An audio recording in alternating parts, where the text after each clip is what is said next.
Hello. Let's have a long overdue talk about a topic that is typically only talked about when severe social needs and behavior problems of any kind arise. These behaviors can be in a classroom, at home, in public, well, pretty much anywhere and at any age. I'm Dr. Rebecca Reynolds. I specialize in behavioral human development. Our future will be broken very much like this car if we do not address the social emotional needs that our children are now developing. Hmm, how to get started? Let's see. First, in this video, let's talk about how to define social emotional development. Then let's have a second video. In the second video, we can discuss the reasons social emotional development are important. But hey, let's not stop there. Let's discuss in a third video how we, meaning us adults, can help the children in our lives to grow their social emotional skills that will enhance their lives.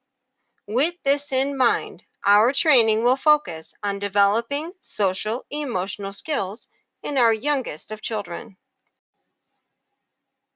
According to America's federal Head Start program, social development refers to a child's ability to create and sustain meaningful relationships with adults and other children. Emotional development is a child's ability to express, ability to recognize, and to manage his or her own emotions, and know how to appropriately respond to the emotions of other people. With this in mind, our training will focus on developing social emotional skills in our most youngest children. Let's first talk about social development. Social development has been tagged many times as not really being all that important. This could not be further from the truth.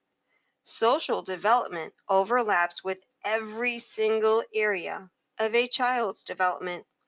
For the sake of importance, we will address how social development impacts the physical brain of small children, cognitive development, or their thinking skills, and their physical motor development. Social development, physical brain development. There is a very high connection between young children who lack social interaction with slow brain development. In many cases, this can be a leading cause of diagnosis for such things as ADD and depression. Of course, there is a nature element to brain development. The most current research does suggest that the environment and social interaction can be as great of an influence on brain development as genetics.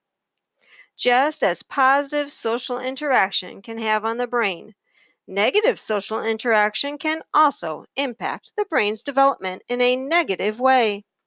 This brings real scientific proof to the thoughts of raising a child in a negative environment with issues such as poverty, neglect, and abuse. Each listed will impact the brain's development. For example, without loving and purposeful social interaction from regular caretakers, such as parents, infants will suffer from a lack of emotional development, leading to the conclusion that exposure to stress and trauma can have long-term negative consequences for the child's brain, whereas talking, reading, and playing can stimulate brain growth, having positive consequences. Understanding cognitive development has come a long way since the father of this topic, Jean Piaget. However, he did lead us into the right direction. Piaget argued that the younger the child, the more egocentric the child, and less able to take the perspective of others. Assuming that positive social interaction is happening, cognitive development will thrive. Basically, if you don't experience it, you can't learn it or learn from it. New research, such as theory of mind, is sparking new interest in how social development plays a role in how the mind develops, or cognitive development is influenced by social interaction. This is where Vygotsky comes into play. Lev Vygotsky studied how social interaction influences the development of cognitive learning. Vygotsky's theory of cognitive development centers on the ideas that social interaction and imaginative play are large contributors to the process of cognitive development in children. As children naturally play, they learn social cues, how to relate to others, problem solving skills, and with each new lesson, their cognitive abilities grow. There is a significant relationship between motor skills and the development of social cognition, language, and social interactions. The link between physical development and social interaction lays within the brain's development. A great example of this can include the experiences that lead a child to read. How, do you ask? Well, this example actually begins with a crawling infant. Typically, when an infant begins to crawl, a person is there to encourage the baby to crawl towards someone or something, a social beginning to learning. Why the connection to reading and the brain? Well, when an infant crawls, the infant's brain hemispheres are learning to work together, a skill the brain needs to accomplish to learn reading. The brain will also develop binocular vision, which helps the eyes work as a team. While crawling, babies first look into the distance to focus on a goal and then back to their hands to start crawling. This requires the eyes to adjust and to focus. This further develops cooperation between brain hemispheres and helps the eyes with reading and with writing. Trying to decide what comes first or what is more important, social or emotional development, well, it's much like trying to figure out what came first, the chicken or the egg. The interlinking complexity cannot be undone. Social interaction is very closely related to emotional development. And of course, there is a physiological link as well.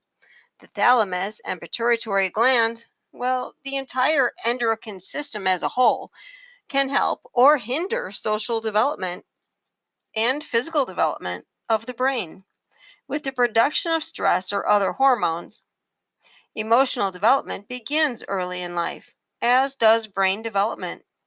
The foundations of social competence that are developed in the first 5 years of life are linked to the emotional well being and affect of a child's later ability to functionally adapt in school and to form successful relationships throughout the entire lifespan. Information on the brain and social emotional development is continually increasing as new research projects emerge. Now that we held a small conversation defining social emotional development, we can further this topic by discussing why social emotional development is so important. Thank you for watching this synopsis of information. Feel free to look over my references for further review.